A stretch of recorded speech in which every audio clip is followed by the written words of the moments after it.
Hi, how's it going? My name is Ian Lipkowski, and I'm here to recap Game of Thrones Season 7, Episode 1 in 5 minutes or less. Shall we begin?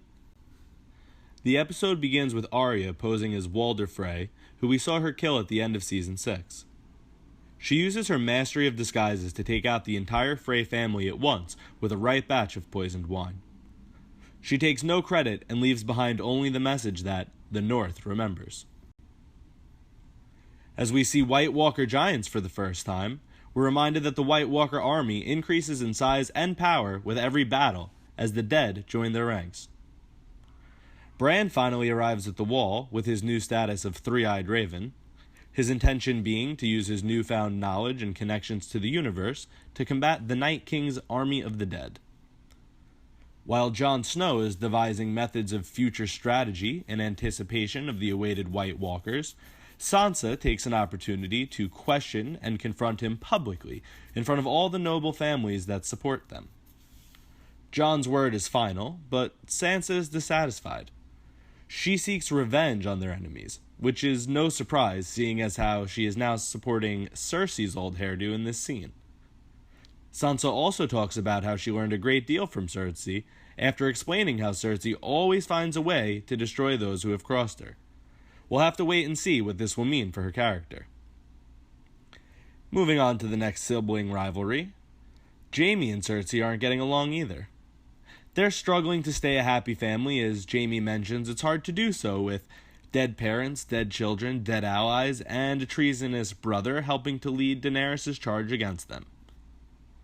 In an effort to find friends when the Lannisters have next to none, Cersei entertains a marriage proposal from Euron Greyjoy, who comes with 1,000 valuable warships and one more hand than her former lover. It isn't enough for her to accept, and Euron leaves, promising he will return with a priceless gift that will sweeten the deal. While Sam Tarly is cooking and cleaning poop slop for a living and sneaking into the restricted library like Harry Potter at night, he discovers that there is a mountain of dragonglass underneath the castle at Dragonstone. He writes a letter to pass this info on to Jon Snow, as dragonglass is what Jon is searching for to forge weapons against the dead. Lord Baelish makes an appearance to remind us that he's still around trying to bang Sansa, but is dismissed for the time being. Arya runs into Ed Sheeran, who happens to be a Game of Thrones bard, as she makes her way to King's Landing to kill Cersei. As the Hound and his group find shelter, the Hound seems to be overcome with guilt, as he remembers previously leaving the father and daughter that lived there to die after robbing them. The Hound questions the meaning of life and the will of the gods, as he realizes he cannot deny the divine implications of the miracle of resurrection that he saw performed with his own eyes.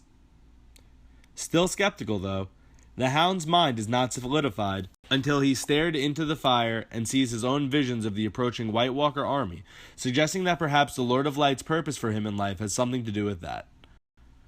Showing a change in his personality from the earlier seasons of the show, the Hound buries the father and the daughter. The scene echoes the sentiment from last season that Clegane still has the opportunity to use his life to help more than he's harmed.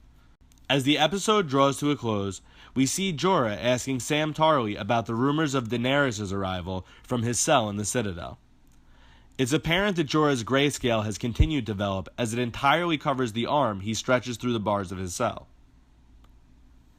Lastly, Daenerys finally ends her series-long voyage with her long-awaited arrival to the realm of the Seven Kingdoms. She finds herself on the shores of Dragonstone with Tyrion, Varys, Missandei, and her dragons.